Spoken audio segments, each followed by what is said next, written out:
Hey, Barry. Hey, we are recording. You were going to say you may have to cut this short. I think that's what you're going to say. No, I was saying I think I have something at the top of the hour. So okay. The top. I got something too. Yeah. Okay. All right. Cool. So the after show might be a little shorter. Hey, everybody. Welcome to Over 50 Starting Over. I'm Merle Garrison. And I'm Barry Edwards. Hey, look at that. 2 weeks in a row we changed it. Okay. Yeah. I like that fun. Too. I saw that smile on your face when I started. It made it all worthwhile for me. I gotta put this out right away. So this morning when I was drinking my coffee, I pulled up the Daily Mail. They always had the most sensational headlines. They don't care about party, this, that. They just care about getting hits. You know what I mean? So that's why I like to check out what is the most glaring. So we got our first look at the UFO disclosure. Oh, okay. That's interesting. It was a leak. Oh, a leak, huh? Yeah, it's a primer. It's a primer for the big disappointment that's going to come. That's what's about to happen is a big disappointment. Yes. Come on. So I want to find the link to that. I wasn't exactly ready here, but I got a lot of other stuff. Cool. Well, wait, as you're looking for that, I had a discussion with somebody over the weekend about I found it. Okay, and they said that the United States was about to unveil their knowledge of aliens, and I said, no, that's not exactly what they said they're going to do. They've renamed, it's not UFO anymore, it's something else there, but it's the same thing. It's thing. Unidentified flying object. Aerial. They name it aerial now. Aerial. Okay. Aerial. Whatever. Yes. I mean, but the fact is that they're not saying we're going to tell you about the aliens that we found. They're going to give us information about these sightings. And I have to say, Barry, that what I've seen so far has been so grainy. I'm thinking, you know, we have the most sophisticated technology, and yet we're getting pictures and video. It's like the Loch Ness Monster and Bigfoot. No better than that so far. Well, you hit the nail on the head there, because in this headline was, I all of a sudden can't find it. I think the government took it down. U.S. military report for Congress says UFO sightings by Navy pilots could be aliens or new hypersonic technology from Russia or China, but are not a secret U.S. government project. I would say certainly not a U.S. government project that we know of. No, actually, it made it sound almost conclusively that it's a U.S. military project. Well, what it really said right there is nothing that we don't already know. Okay. Now, the Navy pilots that they talk about seeing these, I remember just a couple of weeks ago, I watched this 60 Minutes video of this particular Navy guy who was in this, he was also quoted several times in this article that I can no longer find, but he said that is common knowledge. Like he was on this certain mission for 2 years, doing the same crisscrossing of the same air paths. And he said virtually every day we saw UFOs for 2 years. I've to heard your this. point, Merle, they know they see these all the time. He's not the only one that says this. Astronauts say it, Air Force pilots say it, commercial airline pilots say it. So if we know this, we got a Hubble telescope that could take pictures of freaking Pluto, you know? Right. Exactly my point. They have high definition photos and videos, lots and lots of it for sure. They're not, and they're priming us that they're not going to disclose it. That's my point to what I saw. I think you're right about that. I think you're right. Because total secrecy. It can't be that every night when these UFOs show up, they're like, doggone it, get the good camera out. I didn't think these things would show up again tonight. I know. No, it's really to the point now where it's insulting our intelligence. And there's still most of the population, I think, is not as curious or in the know about this as we are, just because we're it's kind of our jam. We just really get into talking about it and whatever new news. So we're ahead of it. But most of the population, I think, are still in the I don't believe it. I think it's all fake. It's weather balloons, and because they don't want to sound stupid, they're still buying into the conspiracy thing. I don't want to sound like that. So right. You know, I think most of the population's still there, but we should really get over that. The government has said repeatedly that obviously there are UFOs. We don't know what they are, and so there are UFOs. That's not an issue anymore. It's what are they? Now you say this friend of yours, what kind of information was he, source information was he going on saying that we're going to disclose info on aliens? Because I know there was not no source information there. There was just, this is, we got aliens, man. And they're out there, and I mean, okay, but that's not what they're saying. That they're not. We're not going to see any pictures of aliens, I don't think, this month. No, we're not. That would exceed my expectation. Well, anything would exceed my expectations. Like the understatement of the year. There you go. But like this Navy pilot said, and like a lot of these guys, experts, so-called experts in the field say, is that if it's truly Russian or China technology, we got a lot to be concerned about because they're at least 100 years ahead of us, tech-wise.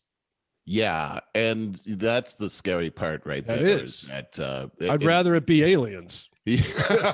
Seriously. Well, that level the not plane. Hungry.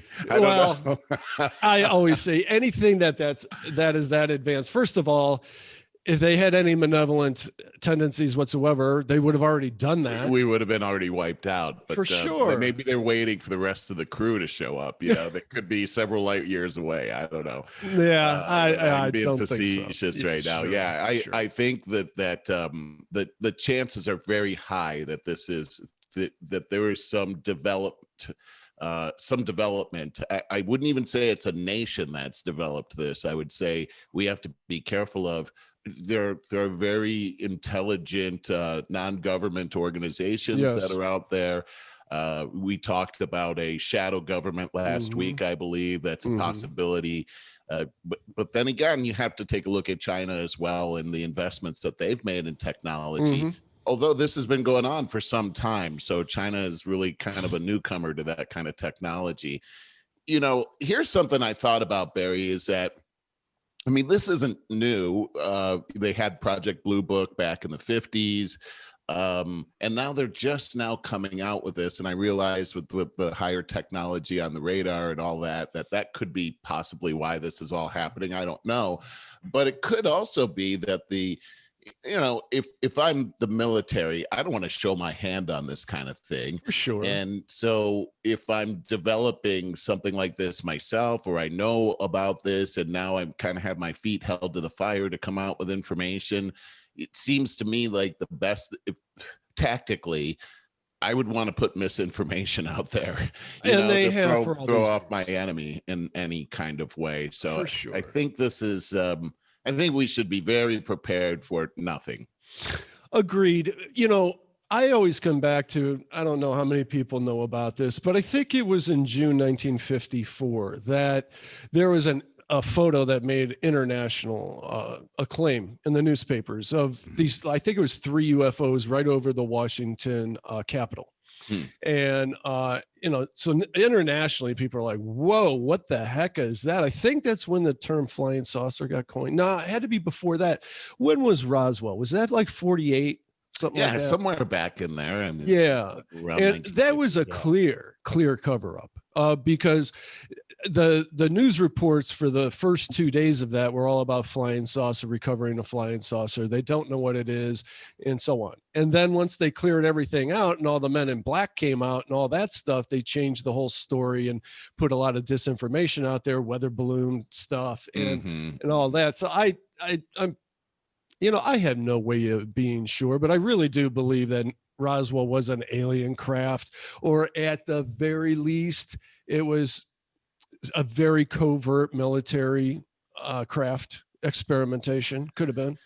Well, I think the likelihood of that is pretty high. But then at the same time, the things that they're saying that these objects can do, they are pretty much defying the laws of physics. So I don't know. For sure. We'll have to see. We'll have to see. There's lots of there's a lot of technology we just don't know about that's out there. Yeah, for sure. Well, I'm going to just go on the heels of this, and I know let's just do a crazy podcast today, whatever order. I got so much stuff. A lot of it's kind of fun. Some of it's serious. I love it. This kind of segues into it. There was a news report that I just read the other day, and I corroborated this with a whole bunch of different newspapers and stuff. China's artificial sun, in quotes, nuclear fusion reactor sets a new world record after running at 216 million degrees Fahrenheit for 100 seconds, as the nation inches closer to its goal of, in quotes, limitless clean power. The device is designed to replicate the nuclear fusion process that occurs naturally in the sun and stars to provide almost infinite clean energy. It was completed late last year. This is absolutely amazing. And I mean, 100 or 216 million degrees Fahrenheit, we cannot possibly wrap our heads around. I'm trying to pull this article up, and I'll share the screen as well. And so I remember reading that it achieved temperatures hotter than the sun. And so you would have to think, well, how does it not melt everything around it? Yeah. Right. Well, because the energy is contained in a magnetic field. And then that is contained within, do you see this? Yeah. Okay. So that's a look at the machinery right here. I mean, look at this stuff. This looks like, to me, what computers look like in the 50s, a whole big room full of this stuff. And then as technology advances, what do you know? Everybody's got one in the house, It's a giant flux capacitor. There you go. That's exactly what it looks like. And remember, a whole lot of people are listening to this, not watching it. So, but there is, of course, I'll leave the links for this in the show notes. There is a chart that talks about how this is made and how this is achieved. And so, Merle, you see the cutaway of the machine itself, and you can see these blue rings represent the magnetic field that harnesses the nuclear reactions. And so then the heat is pumped into the steam turbine, a generator. Now we're back to stuff we can understand here. And then that generator makes all that ridiculous amount of electricity. Gotcha. So it's, it's nuclear reactions like the sun is. It's a bunch of atomic explosions that create all this heat that then power the turbine.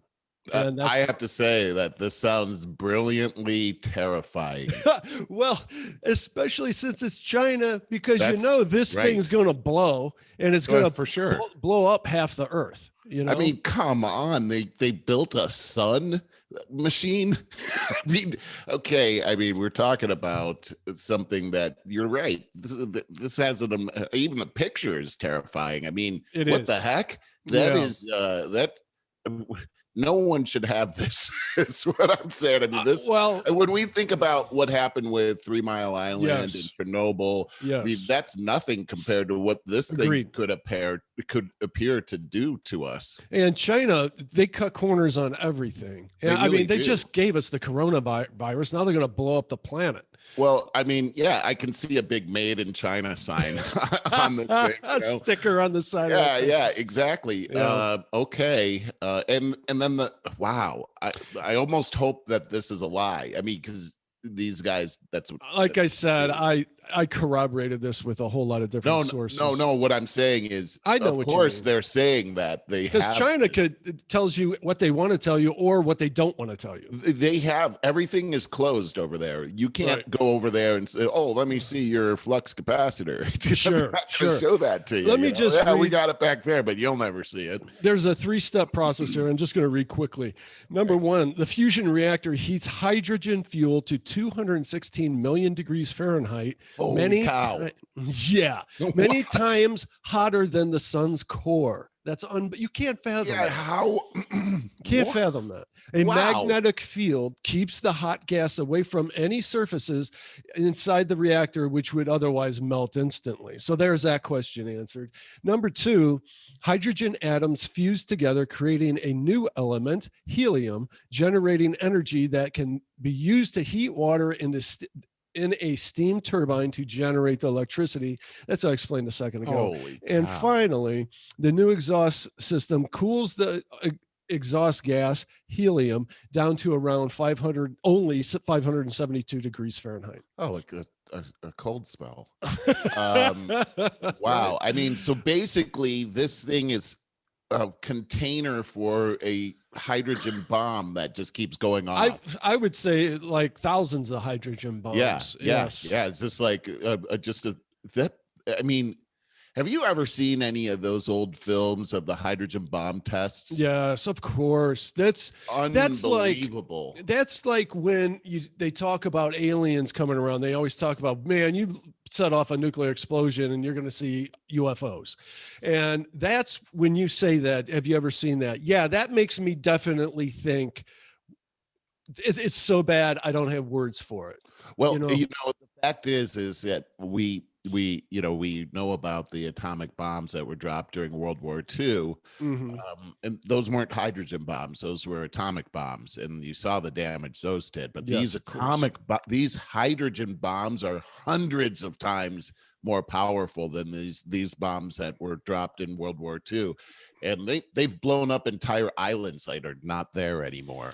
Oh, that's awful. And so they stopped doing that test. The last I think there have been rogue tests of these hydrogen bombs, but they've basically stopped. But because of the terrible danger that these things could set off, anyway, China having that in their lab, probably right next to the Wuhan lab, but that's been developed. Right. So now, sooner or later, sooner or later, we are going to develop renewable clean energy. It's a matter of time. But boy, to have China lead the way in this regard is scary. It's certainly scary. Ooh, it really is, Barry. Wow. And that's the thing too. Once again, Biden is pushing this whole climate change budget and all of that. Well, if they want to get serious about it, then they have to go invest in the nuclear. And that's basically what China is doing right there. That's your clean energy. And right. The solar panels and windmills account for something like 3% of our energy source. And I quoted an expert on this a few weeks ago, said, even if we put billions of dollars into this industry, what are we going to do? Make it 6%? That's what we're going to achieve? Yeah, and you have to take a look at the renewable energy piece here. Solar and wind is you actually have to have the sun out, or you actually have to have it be windy to collect the power. I mean, we saw what happened in Texas during the winter, during that debacle it snowed on the solar panels. So guess what? No power. No wind, no power. And in nuclear, they had not the investments in nuclear. The nuclear part failed. That's why they were on the brink of total disaster there in Texas, is because it's never the renewable energy is never going to be a replacement for fossil fuel because of the temporary nature of renewable energy. So you're right, Barry. I think the thing that the nuclear part is the part that's sustainable. And this is a very interesting thing, because what happened with Chernobyl and 3 Mile Island really stopped our development in nuclear power and energy, to the point where we really have one arm tied behind our back with the nuclear thing. And it can never really, that's really the answer to clean energy, but we've all been afraid of it. Now with this Wuhan leak, it's very interesting, because what we are finding out is that they're comparing that whole nuclear thing to this, and they're saying, look, we don't want our funding to dry up on gain of function testing and have it be like this whole nuclear energy, where the funding dried up on this because of these terrible tragedies. It's terrible. It's a terrible way of thinking, because meanwhile the whole world's in jeopardy of these dangerous viruses and everything. But that's a whole nother story. It is very related, though, to what's happening with our nuclear energy and how we haven't invested in that, and we're trying to go full bore on this renewable energy, wind and solar, but it can never fully replace this. I heard a physicist talk about that the way to make that feasible, the solar part, is you'd have to really construct this giant solar panel, like a shield. It's just a giant solar sail that collects energy from the sun 24/7, because it's in space, and then it'd have to be like refracted back to the earth. And but it doesn't sound like that's all that feasible. I mean, well, that's funny, because we've been talking about the Space Force, and when we first started talking about this, one of the dangers of the United States not creating a Space Force is they were saying everything about solar energy, and the fact that a ship could potentially beam energy to any spot in the world. I don't know how they do that, but somehow through our connections that we make, we're able to transfer energy. And they're saying that what could possibly happen is that they could shut down a complete energy infrastructure, an electronic grid, and then they could beam power to wherever they want in that area to take over that particular area. Yeah. While you're shut down, like your whole city is shut down, and yet there's a powered up army surrounding your city. You see what I'm saying? Oh, I do. I mean, to beam that anywhere is simply a laser. And it's you beam that heat right to something that's going to collect it, and then as we saw in that previous diagram, and then turn that into steam that powers a turbine. Boom, there you go. You got your electricity. Yeah, so that's a threat that could happen. I mean, God. It's pretty amazing when you start to really think about all of this. It could be a little overwhelming. Well, it truly can be. I mean, it's pick your apocalyptic story of the day. Right. All of this also could lead me to a story that I wanted to tell you about. A Jordan Peterson podcast from last week about this girl that grew up in North Korea. Man, what a story. But before we go into that, because these are just segueing right into each other, but you said that you had something that you wanted to lead at the top of the show with. Or did I misunderstand? No, you must have misunderstood. I didn't. Okay. Well, you're in the headlights. I feel like I've just been rambling here, and I wanted to see if you had something that you wanted to share before I go on into this thing now. Go right ahead. Okay. This was a fantastic podcast on Jordan Peterson's podcast that he then followed up with another one yesterday. And I just started listening to it, but I'll quote the first part of it. Let me back up. So this one is from his Jordan B. Peterson podcast, season 4, episode 26, called Tyranny, Slavery, and Columbia U. And the guest is Yeonmi Park. And she was raised in North Korea in the 90s. And you realize that we really don't know a lot about North Korea. No, everything I know is bad. It's real bad. Let me tell you how bad. So she was raised there in the 90s. They rarely had electricity. They didn't own anything because that wouldn't be stealing from the state. The state owns everything. That's the mentality. She never even saw a trash can because they never had anything to throw away. Wow. Yeah. North Korea sold, in quotes, their dictatorship under the guise of, in quotes, equality. By separating, that's how it's always sold. Yes, of course. By separating people, even Mao did that. Yeah, it was that's Mao. The communist way. That's communism. He started with this equal rights for women. He was pushing all this women stuff, and everybody jumped on board. And it's the same thing. It's always it's I used the analogy a couple of weeks ago.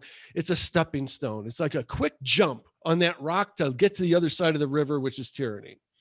So they sold this equality thing by separating people into 3 main classes and then subsets of 15 after that. And we're building towards that. For sure, with all the different races that we now, that's all we talk about is race, and then all these different genders and stuff, which she never heard of anything like that. Let me go on here. So people lived in a constant state of starvation, and the government liked it that way because as finding some source of food each day was the only thing that your mind could be preoccupied with. Yeah.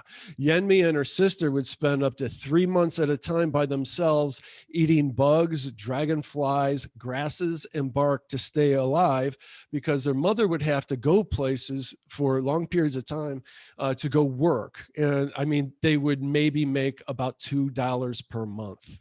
Wow. Equivalent. And her father got caught trading, which is, trying to do some black market, right? And he got sentenced to a hellish prison. And so they knew nothing of the rest of the world. On rare occasions, electricity would come on and they would have to have the radio on with one channel, and it's all propaganda. Right. She said she had it much better than most because cannibalism was a real thing. Trading wasn't allowed. As I told you, ownership of everything is stealing state property. At 13, Yeonmi, her mom, and sister fled to China due to starvation. Now, they had no idea what China was or would have in store for them, but they saw lights, there's just no lights. If you look at North Korea from satellite, lights are off. It's so, South Korea is lit up, China's lit up. There's this dark spot in the middle called North Korea. I can't believe that their dictatorship couldn't even do that to their people. So they were, as soon as they got across the border, they were picked up by slave traders. Her mom was raped right in front of her, and mother and sister were separated and sold into slavery. Yeonmi was kept by the trader, the lead trader. He was an abusive gambler, but he eventually did buy her mother back for Yeonmi as a thing of gratitude, to show some kind of affection.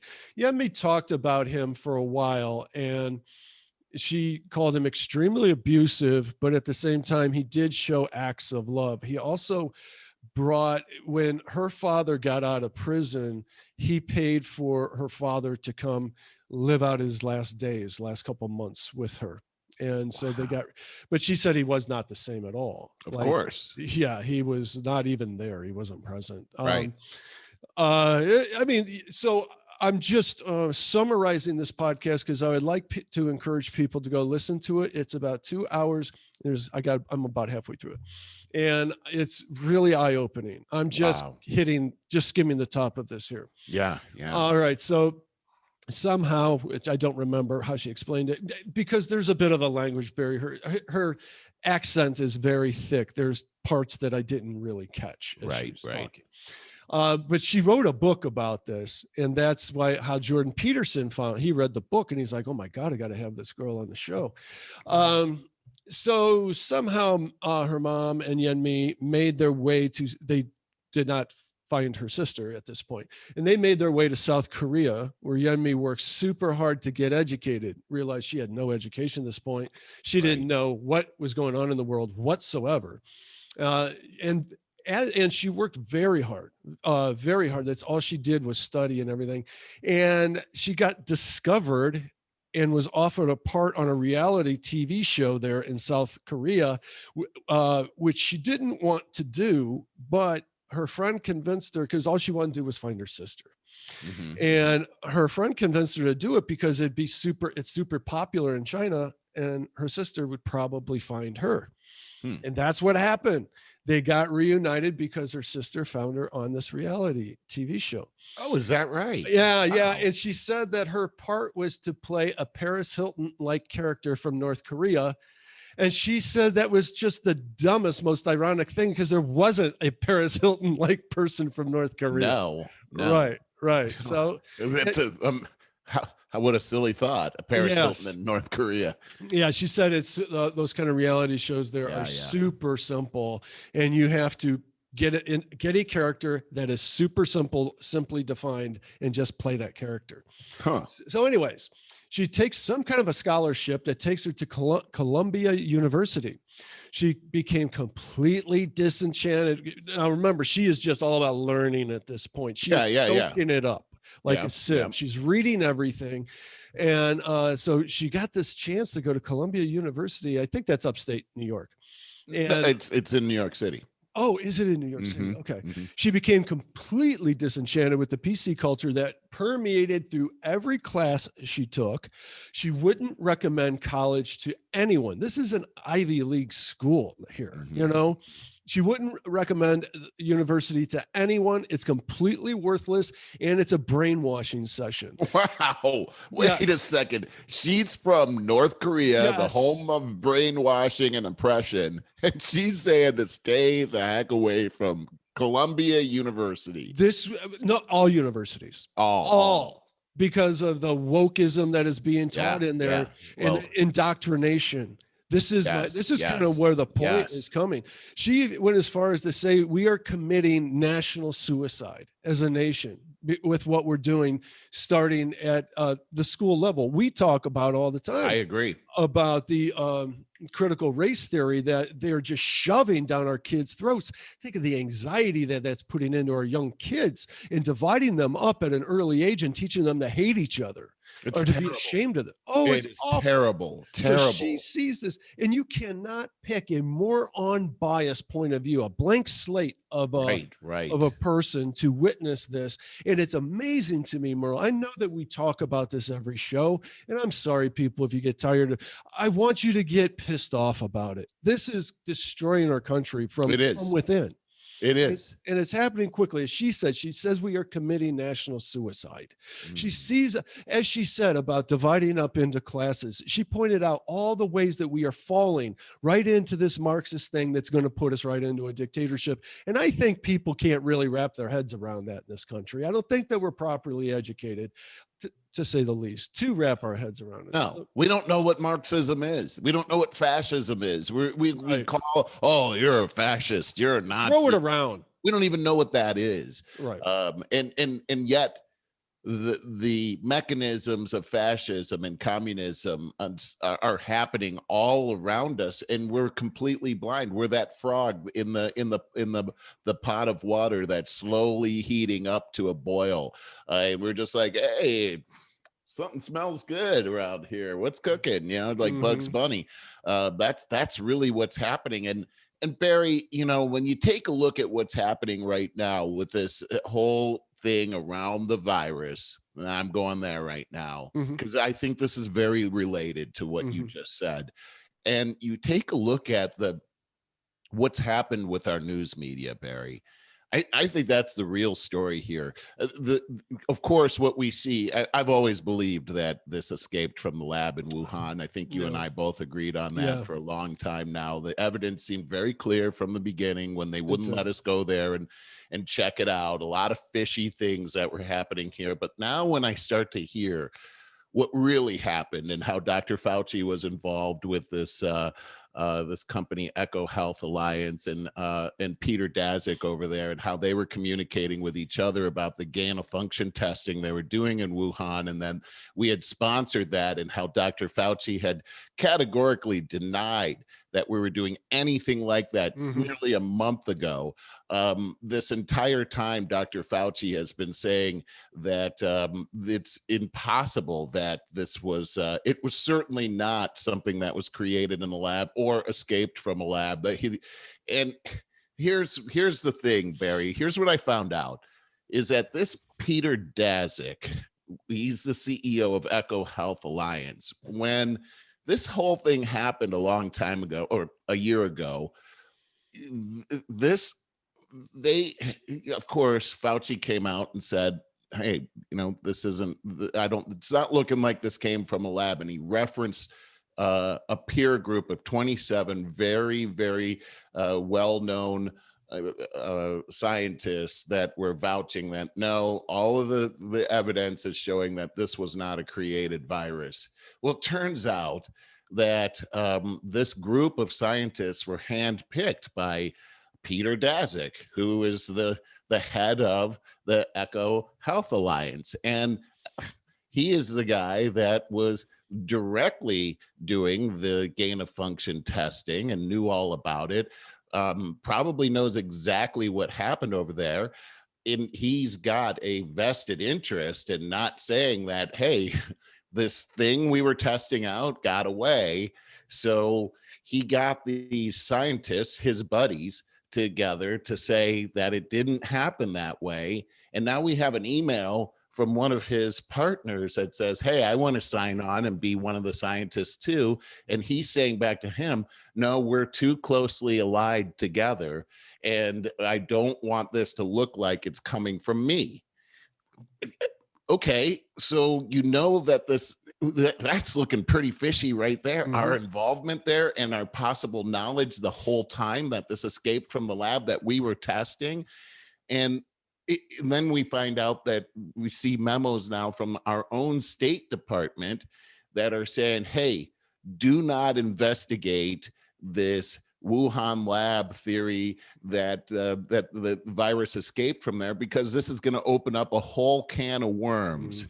So our own people not only are funding this, but trying to hide any evidence of it as well. And the news media is completely complicit, mm-hmm, mm-hmm. Which now I say this, that if I ever had a doctor that lied to me and put my health in jeopardy, I would never go back to that doctor or believe anything that doctor ever said. Mm-hmm. But now what we have is we have a whole host of doctors and scientists that are caught in a gigantic lie. And not only that, but the press seems to have known about this too, and seem to be so eager to trash President Trump that they defied all of the facts and allowed the whole world to be in jeopardy. That's what it's looking like, Barry. I don't have all the facts here, but it's really looking like that. And now I have to go back to all these other things that have happened in the past year. Like, for instance, let's take a look at that whole thing with Joe Biden and his relationship with China and how that was suppressed. Now, look at the things that happened all around this. The way that they talked about the thing escaping from the lab in China. If you tried to call it the China virus, the Wuhan virus, you're a bigot. Mm-hmm. So any kind of talk about that, it's already been debunked. This is debunked conspiracy theory. When you hear those same players saying that, mm-hmm. That's the red flag that it's the truth. That's what I said at the beginning of the show when they said, certainly the United States government is not, this isn't a military thing with these UFOs. Mm-hmm. And now you got to say, well, it's probably what it is, because that's what they do. They just tell us lies like this, and it's probably the exact opposite thing. We even have to look at now the election. We got to look at January 6th and the lies that we were told all around that. Look at the impeachment trials that happened and the spying on President Trump. Look at all of that, because these are the exact same people that lied about this, and they conspired. This is people, oh, it's a conspiracy theory. This is conspiracy. Where everything goes off the rails here is with our media, because our media is what always kept everything in check. That was pretty much their job, which is why we have freedom of speech, and we used to cherish that strongly. And yes. You're right, Barry. It's that's the problem. Freedom of speech. You're right. The people that let us down the most is the press, because you're right, Barry, is that that was our as citizens, that was our protection. Mm-hmm. That's gone. If you look at it on a small scale, it's easier to digest. So you're watching your local news, and you got your investigative reporter in the trench coat going and busting in on some company that's doing stuff crooked, or your local government doing some shady stuff like not recycling when you're paying for recycling. That's right. Seriously, that's the what we count on. the press for it, besides just keeping us informed on general things to keep us safe. But so on a national, international stage, this has been completely usurped. We've been manipulated. It's becoming more and more known finally. I mean, and accepted. Thank God for podcasts and things like this. But I'll tell you what, this our means of distributorship can take us off the air forever without us being able to do anything about it. So there's that danger. And so it's a real danger, Barry. That is really a real danger. Yeah. So my point is we need to privatize as much as possible and get the power out of the hands of these few gigantic companies that truly run our country behind the scenes. And I'm talking here Facebook's, Google's, companies like that, gigantic monopolies. Yeah, I also believe in the media. In the media, China's a major factor here with the media, and my understanding is that much of our media has been bought off by the Chinese Communist Party, and so that's really the thing that we have to be serious about and face, because there's a day of reckoning coming regarding China, because we are very, very much invested in that country right now. Our economy relies on China right now. Did you know that our federal government, the retirement plan is based on bonds from China? Oh, I don't doubt that a bit. 100%. So their retirement plan, our state they buy up our debt. That's why we're printing up money. They buy up our debt left and right. They pretty much own us. And that Yeonmi from that podcast, she was talking about how China already owns lots of other countries, such as all of Africa. And they've taken over. Yeah. So they've taken over. They've enslaved Africa is really what's happened here. Yeah. And they've done it by being the nice guys, by building infrastructure for them.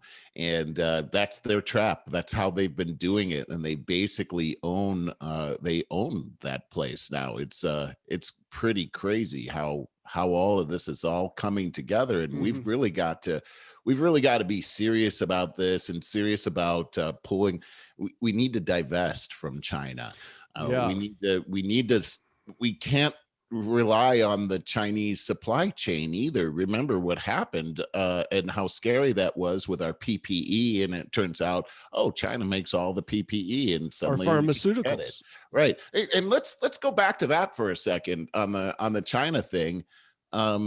So it seems like they purposely let a virus out. We see it also looks like the People's Liberation Army of China, which is the enforcement arm of the Chinese Communist Party. Let's level set that army is not like the army here in this country. Our army is there to protect the citizens. Their army is there to keep the Chinese Communist Party empowered. So they are allied with the Wuhan lab in biological testing. So it looks like they let that virus out as a weapon. I'm not sure about that, but it's very much looking like that. And then we couldn't get any PPE from China because they held all the PPE on purpose. I don't know. It sure does look like it. Yeah. It's diabolical. I doubt that it was purposeful. I think it was your general average everyday studies. And I get this from Brett Weinstein, a biologist from about a year ago, almost a year ago. Let's look at this for a second, Barry, because do you know why they do gain of function testing? Do you know what the purpose is of that? Well, I thought the purpose was to actually head off diseases before they happen. Yeah, that's what they say it is, but here's what it really is. It's really a way of preparing for biological warfare coming from our enemies. When we do gain of function testing, what we're really doing is we're preparing to we are preparing to head off a pandemic, but what we're really concerned about is our enemies doing gain of function testing to release a virus on us. Now, this kind of biological warfare has pretty big history to it. We had experiences with this in World War II, where the Japanese were trying to infect the United States with the bubonic plague. They had a bomb actually that would infest us with the fleas that carry the bubonic plague. Oh, I heard about that. Yeah. So this gain of function testing is actually a defensive measure to protect ourselves from our enemies. And so with that being the case, it's not far-fetched to believe that a virology lab would be used by the Chinese Communist Party's military arm to, and by the way, we have records that they have been involved with the Wuhan lab. Why wouldn't they use that to potentially use it against us? We've already seen that they don't care if their own people die. So right. if they let a portion of their 1 billion population die, that probably would help some of the people in the Communist Chinese Party. So you know, there's some pretty serious things that we have to take a look at here that are happening, and I think we need to. I think it feels like our president needs to take this a lot more seriously than he is right now. They don't. Yeah, I know. Just remember that China has declared, and I don't know what the source of this is. I should say that, but I've heard this over and over again. And that girl Yeonmi in that podcast said the same thing, is China wants to have world domination by 2035. Yeah, absolutely. They seem to be on course. They seem to be doing just fine. And there's a reason for this too. Yeah, go ahead. No, you look at us, what we're allowing ourselves to do from the inside out. I'd say they're on course. Yeah, they're trying to do this for their 100-year anniversary, and that they're making pretty big waves. The way that they're doing this is based on The Art of War by Sun Tzu, and it's death by 1,000 pinpricks. That's his philosophy. Yep. It's a book called Unrestricted Warfare. Also, is their philosophy. It was written in China about 20 years ago. This is warfare. It's not conventional warfare. It's unconventional. It's coming at you at all angles. From everywhere. They're going after your culture, they're going after your finances, they're going after your privacy, they're going after relationships, everything. And this is what we're saying. You can't even go down the street and have a conversation with people without somehow crossing a line and suddenly getting into a big argument about really stupid stuff too. Correct. And this is part of it. This is a country divided can't stand. There you go. Oh, very true. Boy, I wish we could get a few laughs in here. We normally we laughed at the beginning for a second. We did. I got my bikes back. Oh, you did finally. Okay. So yes. You're out there riding? Yeah. So just a couple days ago, I finally got my new bike, my Specialized Cirrus 3. Oh my God, that thing rides like a dream, Merle. Just an absolute. Does it really? And it's the first bike I ever had with disc brakes. Oh yeah, I have one like that. It's pretty nice. Yeah, that's very nice because the day after, my second day with it was a little wet out there. It wasn't. They still work. And you know, I have that habit of knowing that it's a little wet and I'm coming to an intersection. Oh, I better be ready for some slippage. Nope, they work just like it was dry as a bone out there. Yeah, it's pretty crazy. I like that, and they do work a lot better than the traditional bike brakes. But so this is a hybrid that you have that you're riding right now. Yeah. Nice. You know what? I'll pull up a picture of it when you're. Oh, I'd love to see that. Yeah. And I got my Jameis back yesterday. And that's like pretty much good as new again. Yeah, it's really something when you get your bicycle tuned up. Anne Marie and I got our bicycles tuned up a couple of weeks ago, and boy, it's like having a brand new bike again. It really is underrated. A lot of us might think, "Oh yeah, you're going to throw $100 into this. What are they going to do? Give it a little wipe down?" No, man, they true up your tires and adjust your gears. But you know, there's a lot of difference between these different workshops. Like I've had some people. Boy, you got that right. Yeah, they really don't know. Your gears are a little misaligned. They don't even know what you're talking about, really. And and they're a bike shop. They pretend they do. Yeah. How do you not know this? Yeah. I've watched YouTube videos on it. Got to tell you, it's beyond me. I cannot adjust gears properly. They're really sophisticated stuff. Wow. I think you need a lot of repetitions at it, Yeah.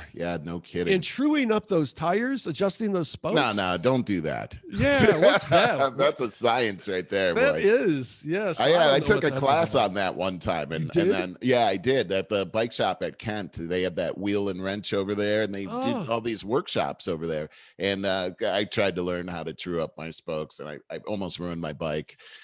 So yeah, you should just have a professional do that. It's worth the money. I mean, if you invest more than a few $100s in your bike, it's worth the money at least once every other year. Well, if you ride a bit, if it's, I agree. It's for safety purposes as well. Oh, that's a big deal because stuff starts to unscrew. You don't want stuff falling apart while you're riding, especially downhill. I had this one thing happen where when I was a kid at the time, I borrowed a buddy of mine's bike, and he had this really cool bike, and it didn't have a back fender on it. It had this big fat wheel back there. And I wanted to ride it really fast. It was a 5-speed. Remember those? And I wanted to ride it down this street called Amboy because it had this big hill and a big right turn at the bottom. So I got on the hill. I'm going really fast, and this little dog runs out in front of me. Ooh. The bike had handbrakes and it had handlebars up here. Yeah. So I wasn't used to using the handbrake, so I panicked and I hit the front one. No, I broke the handbrake right off and fell backwards onto the wheel that was running, and my butt got sucked right into that little crack. And, and it stopped the bike instantly. It was like being shot in the butt. And I remember I fell on the ground and I just screamed out, and that little dog got all in my face and yip, yip, yip, yip. Insult to injury. It was terrible. How was your butt going forward? Well, it's an old war wound now, but giant bruise. Oh man, I could barely walk for your butt's your biggest muscle. The next day, exactly. Next few days, I had a hard time walking. But that reminds me of way back 20 years ago when you came over to my house in University Heights and we went bike riding. I had a spare bike, and I can't even remember what bike this was. I just remember we were riding, if you even remember this, because you made me think of it. And I'm looking at you, and the seat is bending, and you're going down. I do remember that. not too dissimilar from the story you just told. It's always the borrowed bike, right? It's always the one that goes tickety, tickety, tickety, tickety. Well, and then go down that I borrowed your bike in California. Yeah, it's the same thing. Good luck with that. Yeah, what were the brakes doing? There was something dangerous. It was like it would.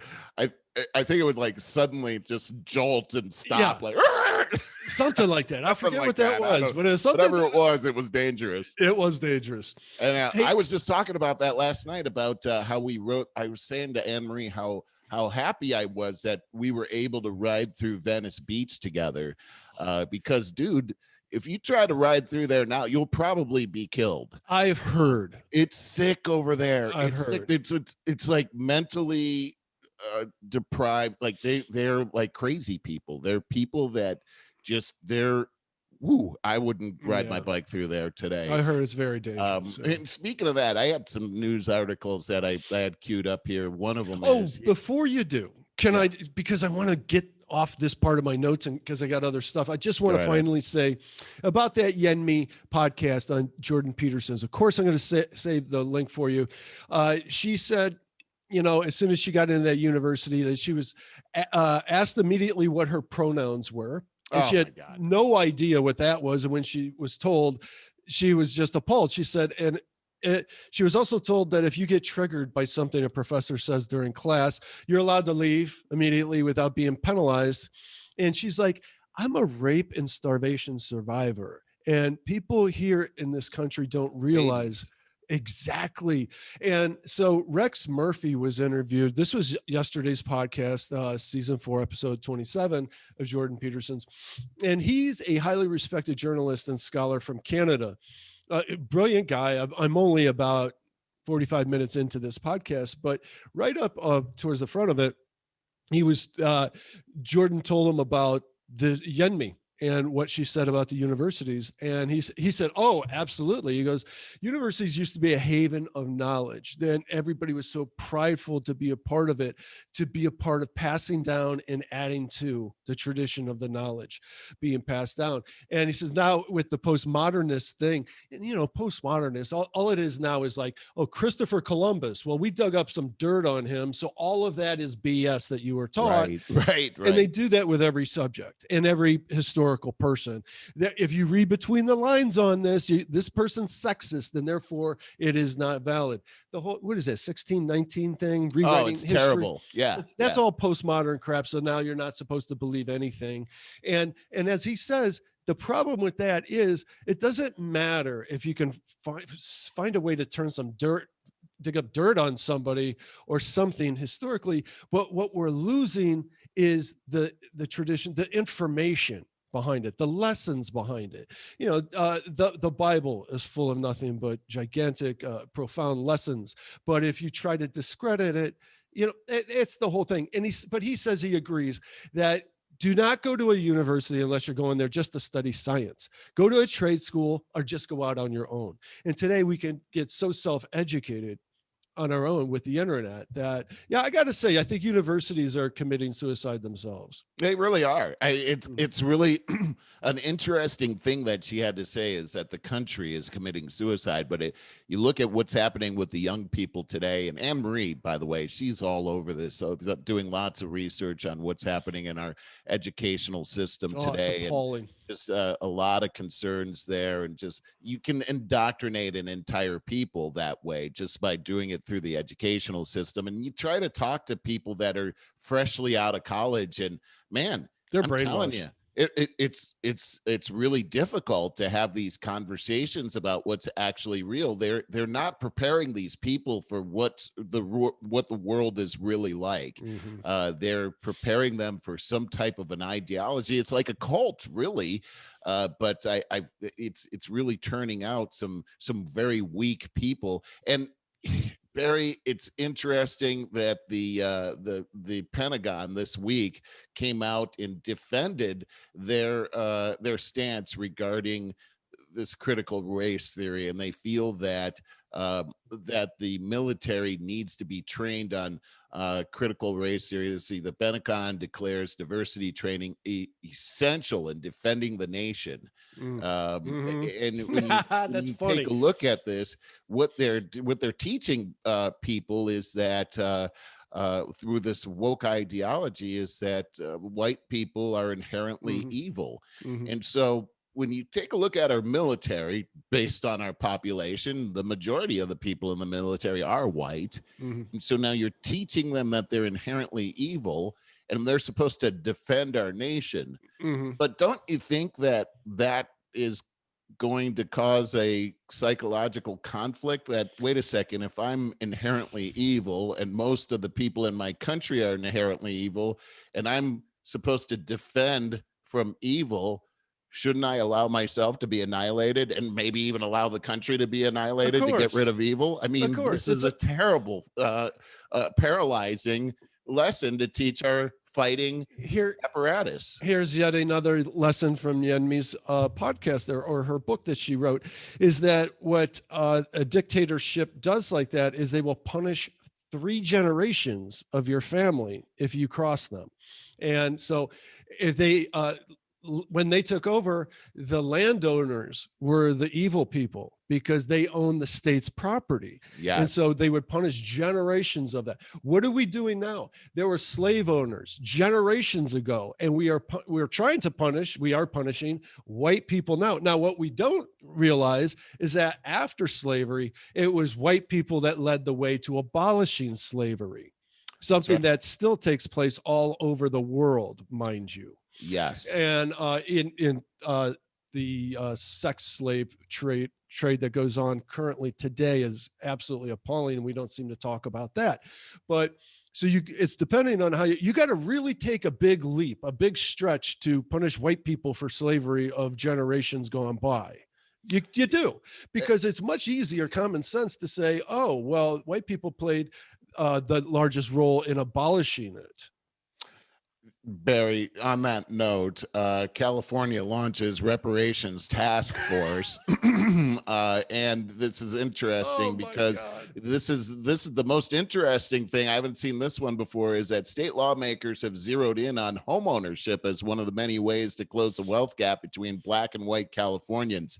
On Tuesday, the Assembly and Senate unveiled a joint spending plan, which they'll use to negotiate with Newsom out of a June 15th deadline, blah, blah, blah. It says that it proposes developing a program in which the state would pay for and own up to 45% of a home. That would cut the purchasing price nearly in half, allowing more families to buy. All right. So wait a second. If I'm white, I got to pay full price. But if I'm Black, I get it at half. I get a house for half price because I'm Black. Once again, that sounds like discrimination and racism. It certainly is. Do you have to take a DNA test? And how much Black, African American, or African do you have to have? And also, once you get the home, the state owns half your home. I got to say this, that when the state owns anything and you live in it, you never take care of it, really, because it's not really yours. So, yeah, I guess you own half of it, but the state's going to, how do they not control you if they own half of your home? And think of this. You can never really own something and pass it down in your family and build wealth, because you die off, they take it back because they own half of it anyway, and then resell it all over again. This is really a big revenue generator for the state. But think about it, Barry. We're talking about ownership, and you were just talking about how the state actually owns everything, and that you can't actually own anything. Well, we have here a very progressive movement.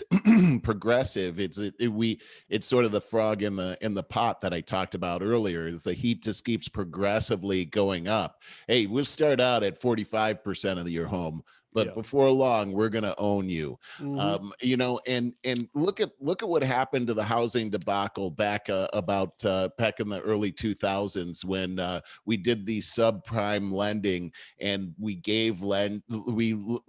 lended to people that weren't qualified. And when the bill came in, they couldn't pay it. It crashed the economy. It seems like this is the same kind of plan right here that could possibly happen. And then finally, let's just say this. Why is the state of California doing reparations? Did California have slavery? No. Okay, so what gives here? The fact is that we've got a governor here that is looking at a recall election in September. I don't think we have to say anything more on this. I think that says the whole thing. I think it's disgusting. Buy votes. Yeah. Here's the other thing, Barry, that's happening here in California is that suddenly we find out that the governor is going to use the disaster relief fund that we got from the federal government here in our state of California. And he's going to give out lottery style cash prizes to people who have received the vaccination with a grand prize of about $1 million. So these are tax dollars. These are tax dollars. Right. So, when you play the lottery, these are other people that played the lottery. You get the money. It's because other people willingly played the lottery, and that's what the fund is. This isn't that. This is taking your tax dollars and my tax dollars and giving it to somebody because they got a vaccination. Now, I used to work in a carnival game when I was a kid, and you could win the big prize if you get a dime inside something smaller than a dime. I'm just going to say that this seems a lot like that. A lot of crazy, where's all this money coming from? Barry, that's what I want to know is where is all this money? We just came through a devastating pandemic where we shut down all of the business, and suddenly all these states and the federal government, they're like Santa Claus. It's like Uncle Gavin over here is going to give away all this money, and I don't understand why more people aren't like, hold the boat here. Wait, we're going to buy Black people's homes. We're going to give money away. Meanwhile, there are people on this block outside of my house that are sleeping on the street every night on a piece of cardboard, and but they're spending money like it's maddening when you really think about it. It is. It truly is. Think we should lighten this show up here. And I have more for the next show for the after show as well. So go ahead. Cool. Okay. All right. So I got this great story to share with you, celebrating another police officer. And let's share this. Okay. So this guy, this cop, he has been celebrated twice recently, and we have a video here that I don't need to show you. I just want to tell you about. He lifted a car off a woman's head. It was overturned. Her head was stuck like under the sunroof. It was on her head? Yes, it was. Me. No, not kidding. And her son was sitting there screaming, completely freaking out. So his adrenaline just flowed, and he was able to pick this up enough so that she got her head out. So he's being celebrated for that. Like, thank God he's, really good looking guy, looks like a good family guy there. Well, it's not the first time that he's been celebrated. It says here, this is in Virginia, Gloucester, I believe is how you say this town's name. Looks like it. Yeah. The Gloucester Sheriff's Office would again like to recognize Deputy Jay Holt. His name is John Holt, on another unbelievable incident that occurred in May of 2021. This read on Facebook. As many know, Deputy Holt recently accepted both the local and regional Top Cop Awards in February 2021 for his commitment to public safety after saving the lives of 2 individuals from a burning house on the afternoon of March 24th. Wow. Yeah, so he wasn't done. He then responded to this overturned vehicle. This lady was trapped. He was able to, it looks like a big dude. He was able to lift it up off her head enough to get her out. And if you could see the photo of that, I don't want to play the video. Holy cow, though. Look at that. That is amazing. That car is just turned completely over on the side of the road. This guy lifted that off of this woman's head. Absolutely. And the woman survived. Is that right? Yeah. Yes, she did. She seems to be absolutely fine. And I want to share one final thing with you as we finish up here. And this thank God for people like that police officer. Isn't that's all that the truth? Yeah. Another great example of the kind of police officer you really want in your neighborhood. I saw this. Oh my God. Did you? Yeah. The woman fighting off that bear to protect her dogs. This is unbelievable. And it's a quick video. So I thought it'd be fun. Well, what am I doing in Instagram? Okay. Well, it's bigger now. Okay. So this is video footage from the security camera. I don't know where this is. Do you? No, but here comes like Mama Bear, kind of like Arizona kind of area. It does. Right? It really does.